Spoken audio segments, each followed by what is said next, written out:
Beberapa hari lalu, nama dai kondang Ustadz Yusuf Mansur kembali menjadi sorotan publik. Pasalnya, ia baru saja memenuhi panggilan kepolisian Polrestabes Surabaya atas dugaan keterlibatan kasus penipuan perumahan berkedok syariah. Yusuf Mansur diketahui mendatangi Polrestabes Surabaya pada Jumat 6 Maret 2020 lalu.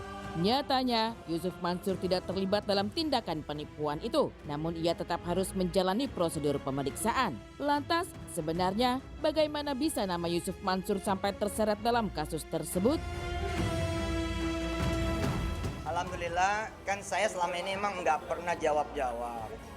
Karena saya pikir kalau jawab-jawab, entah pertanyaan satu jadi dua jadi tiga jadi empat. Sebaik-baiknya jawab, ya saya di depan regulator saja, sama di depan penegak hukum. Jadi saya tuh jangan salah, orang-orang bilang, Ustadz kasihan ya dipanggil polisi, dipanggil pengadilan negeri misalnya gitu. Saya malah senang, karena nanti sebaik-baik klarifikasi datang dari beliau-beliau itu.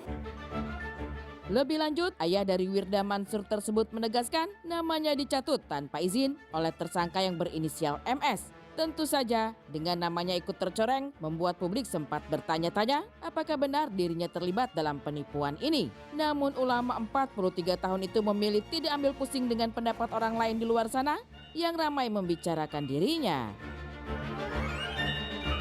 Kayak kasus Surabaya kemarin, kan saya udah bilang bahwa nggak ada, itu cuma dicatut. Dicatutnya pun kagak ada izin, nggak ada MOU, nggak ada tanda tangan, nggak ada saya visit ke site. Tapi buat orang yang memang nggak suka, mau saya jelasin apa juga, ya begitu. Biarin aja orang mau kata apa kayak. Nah alhamdulillah kemarin kan saya di BAP. Nah ketika di BAP itulah kesempatan saya kemudian menjelaskan kepada penegak hukum, polisi dalam hal ini. Lalu polisi yang kemudian mengklarifikasi ke umat gitu loh. Alhamdulillah Ustadz sudah di BAP. Dan memang tidak ada, bukan karena saya berlindung di balik seseorang. Tidak, memang tidak ada gitu. Seperti diketahui pula, selain sibuk mengajar dan berdakwah, Ustadz Yusuf Mansur disibukkan oleh urusan bisnis. Kendati demikian, tampaknya Ustadz Yusuf mulai jarang tampil di televisi. Apakah lantaran dirinya tengah terlilit banyak masalah? Dan benar saja, diakui oleh pimpinan sebuah pondok pesantren ini, dirinya memiliki lebih dari satu masalah, selain kasus pencatutan namanya dalam sebuah penipuan perumahan syariah fiktif. Nah selama ini saya juga nggak lari. Nggak pernah saya kemana-mana, kalau dipanggil saya datang. Dan saya relatif hampir nggak pernah pakai pengacara. Saya datang sendiri-sendiri aja gitu.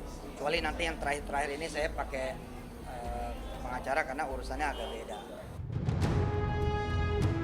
Ya, alih-alih tersurut emosinya karena namanya dicatut tanpa izin dan fotonya digunakan untuk promosi, Ustadz Yusuf memilih menghadapinya dengan santai. Mulai datang ke kantor polisi, hingga proses pemeriksaan yang dijalaninya dengan sangat kooperatif. Diketahui bahwa ada sekitar 40 orang yang melaporkan kasus perumahan syariah fiktif ini dengan total kerugian mencapai 5 miliar rupiah. Walaupun nama baiknya secara langsung ikut tercemar, Ustadz Yusuf merasa tidak menderita kerugian apapun. Ia justru merasa pahalanya semakin bertambah.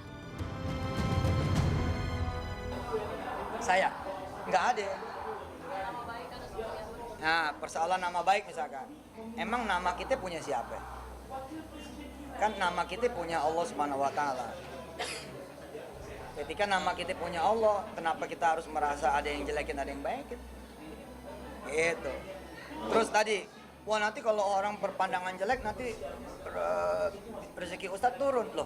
Tadi, apakah Tuhan kita orang? Apakah Tuhan kita omongan orang? Kan bukan. Misalkan gara-gara orang memuji itu sedikit naik, gara-gara orang memaki rezeki turun. Wah berarti Tuhan kita omongan orang dong.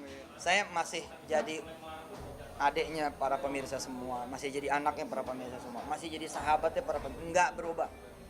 Nggak ada yang berubah. Teman-teman wartawan juga dari dulu udah berteman sama Aneh, nggak ada yang berubah. Aneh belum berubah jadi X-Men ya kan, masih biasa aja.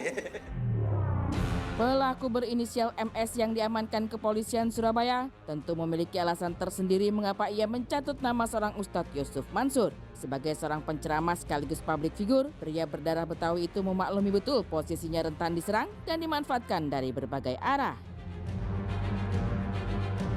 Kebetulan masalah saya banyak nih, karena emang saya ada di ruang terbuka. Saya tidak ada di ruang tertutup, ada di ruang terbuka. Kalau ada orang bilang begini, Ustadz masalahnya banyak ya. Iya, karena saya ada di ruang terbuka itu, yang potensi sansaknya juga banyak. Gitu. Bisa datang dari kanan, bisa datang dari kiri, bisa dari depan, bisa datang dari belakang. Tapi sepanjang saya bilang tadi, saya pegang ucapannya Agim, ucapan guru kita. Apa kata beliau? Nggak bakalan jatuh kecuali karena perbuatan kita sendiri. Perbuatan kita sendiri pun, kalau kita cepat minta ampun, nggak bakal ngejatuhin kita juga. Meskipun telah dimanfaatkan sedemikian rupa, Ustadz Yusuf tak mau gegabah menyerang balik pelaku yang memanfaatkan nama baiknya. Ia justru mengibaratkan orang-orang yang berbuat jahat kepada dirinya sebagai seseorang yang memberinya pupuk yang harus diterima sebagai upaya menaikkan derajat diri. Yang pasti, dukungan dan doa dari keluarga mampu membuat Ustadz Yusuf yakin dapat melalui setiap permasalahannya dengan ridho dari Yang Maha Kuasa. Pupuk itu bau, kotor, menjijikkan. Kita nggak mau megang langsung pakai sarung tangan. Nah, ini ada orang nganterin pupuk. Kenapa kita tolak? Kenapa kita balikin? Jangan terima aja. Nah, perkataan yang jelek dari orang, tulisan yang jelek dari orang, omongan yang jelek dari orang, perbuatan yang jelek dari orang, itu semua pupuk. Kenapa disebut pupuk? Satu, ningkatin kita punya derajat. Kedua, nolak kita punya bala yang lebih gede. Tiga, dosa kita diampunin, pindah jadi dosanya dia. Jadi pindah ke dia.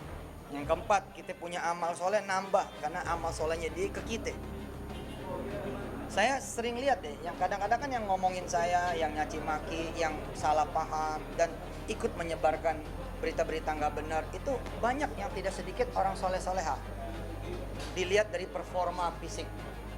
Nah, makin soleh-soleha orang yang ngomongin itu, sebenarnya kerugian buat dia, keuntungan buat kita. Lah, keluarga nih udah kayak bukan imun juga ya.